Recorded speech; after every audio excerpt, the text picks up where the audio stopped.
Sekarang kita bahas tentang intuiting introvert. Mesin kecerdasannya adalah intuition atau intuiting dengan drive introvert. Jadi intuitingnya yang dibawa dari dalam keluar.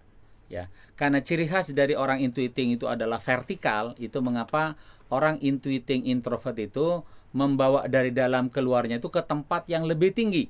Itu mengapa orang intuiting introvert punya kecenderungan ingin mentransformasikan dirinya, pikirannya, ataupun idenya kepada level yang lebih tinggi, kepada perspektif yang lebih tinggi. Orang menyebutnya meta perspektif.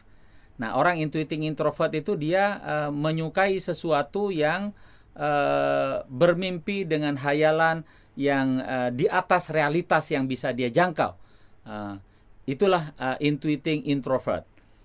Orang yang sangat vertikal, di drive dari dalam keluar, keluarnya itu ke arah yang lebih tinggi. Itu mengapa orang intuiting introvert memiliki kemampuan mentransformasi kepada meta perspektif. Ya, yang dimaksud dengan mentransformasi itu adalah dia bukanlah jenis orang yang bertransaksi, hitung-hitungan. Mentransformasi itu artinya adalah memindahkan dari satu ide menjadi ide yang lebih cemerlang, dari sebuah gagasan menjadi gagasan baru yang lebih dahsyat, dari sebuah produk menjadi produk baru yang memiliki value added yang begitu tinggi. Nah, itulah yang disebut dengan mentransformasikan. Dan secara unik pada orang intuiting introvert ini, dia punya kegemaran untuk tertantang menangani masalah-masalah baru, masalah-masalah yang asing. Dia bukanlah jenis orang yang terstatus quo dengan persoalan-persoalan lama, persoalan-persoalan lokal. Dan orang intuiting introvert ini cenderung bukan orang lokal. Dia memiliki sesuatu itu menjelajah ke sana kemari begitu tingginya. Ya, ini orang langit yang terbang setinggi-tingginya.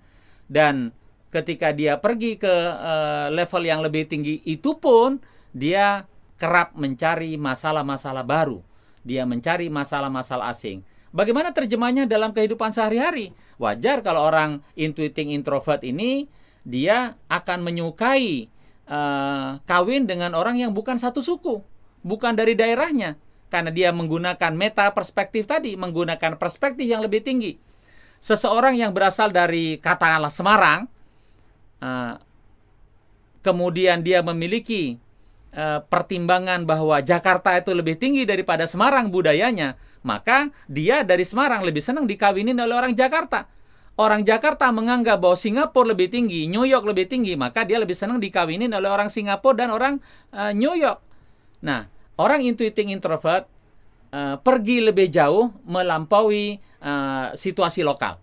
Dan dia menyukai hal-hal yang asing. Nah, karena menyukai hal-hal yang asing inilah, itu mengapa orang intuiting introvert ini memang seperti anti kemapanan.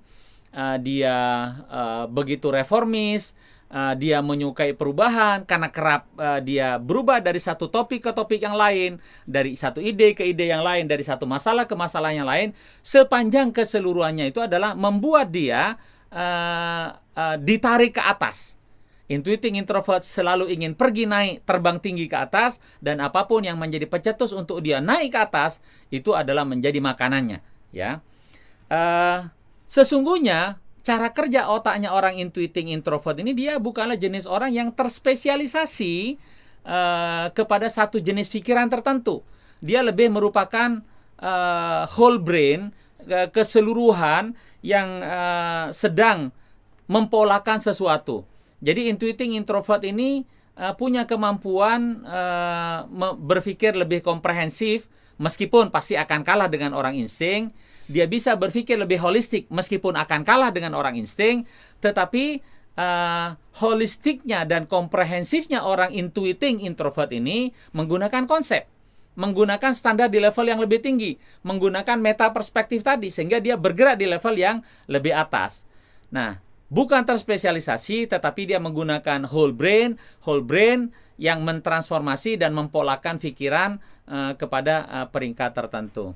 Jadi wajar kalau orang intuiting introvert, terjemahannya sehari-hari, kalau wajahnya dia skornya itu 7, maka dia merasa dirinya 10. Nah, itu orang intuiting introvert, dia over pede, kepedean. Ya. Dalam hal punya kemampuan managerialship, kepemimpinan, orang intuiting introvert selalu mengukur dirinya lebih tinggi dari orang lain. Jadi ketika dia memilih pasangan, maka dia bukan memilih pasangan yang skornya 7 sesuai dengan realitas wajahnya dia. Tidak, dia akan memilih yang skornya 10 dan dia pede untuk mengejar itu. Ya kan? Udah gitu boleh jadi pasangannya setuju juga karena kemampuan berpikir dia itu adalah beyond dari realitas yang ada. Nah, orang intuiting introvert ketika dia memproduksi sesuatu, maka keluar produksi seni untuk seni, bukan seni untuk pasar. Yang paling penting buat dia adalah memuaskan mimpinya, memuaskan hayalannya, memuaskan imajinasinya. Tidak peduli apakah orang lain suka atau tidak suka, yang penting dia merasa bahwa dia telah mencapai sebuah tingkat kesenian pada level tertentu yang dari hari ke hari menjadi lebih tinggi. Ya, itulah intuiting introvert. Nah, karena itulah orang seperti ini memang bagusnya diberikan peran yang sangat memerlukan daya artistik dengan daya jelajah yang kuat, yang pada level yang lebih tinggi. Ya, ini trendsetter di kelas atas gitu kan. Nah, ini orang intuiting introvert yang paling jago dalam hal ini. Kebiasaan dia karena menyukai persoalan-persoalan baru yang masih asing itulah yang membuat orang intuiting introvert ini sepertinya cenderung bosanan terhadap situasi kekinian. Berbeda sekali dengan orang sensing extrovert yang memanfaatkan momen kekinian. Ini juga yang kerap kali menjadi penyebab mengapa orang intuiting introvert itu kerap kali terpapar oleh disorientasi. Disorientasi kerja, disorientasi pikiran, termasuk sampai kepada disorientasi seksual. Yang bagusnya dia berpasangan laki dengan perempuan, menjadi laki-laki dengan laki-laki, tidak ada masalah. Perempuan dengan perempuan tidak ada masalah. Sudah diberikan tempat di depan sudah bagus, ini dia cari lagi di belakang karena disorientasi tadi.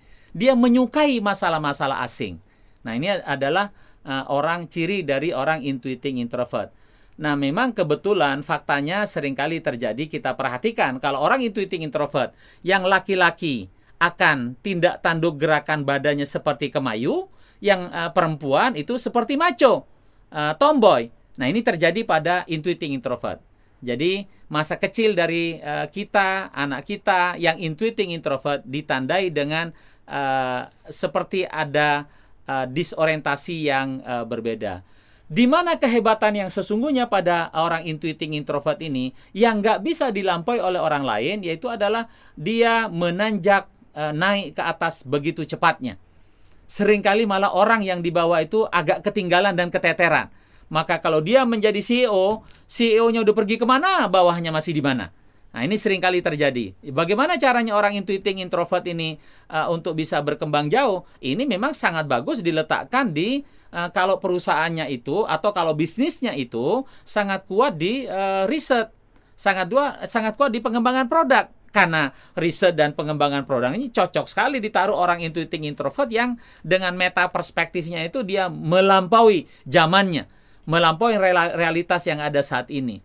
Nah, intuiting introvert itu adalah agen perubahan.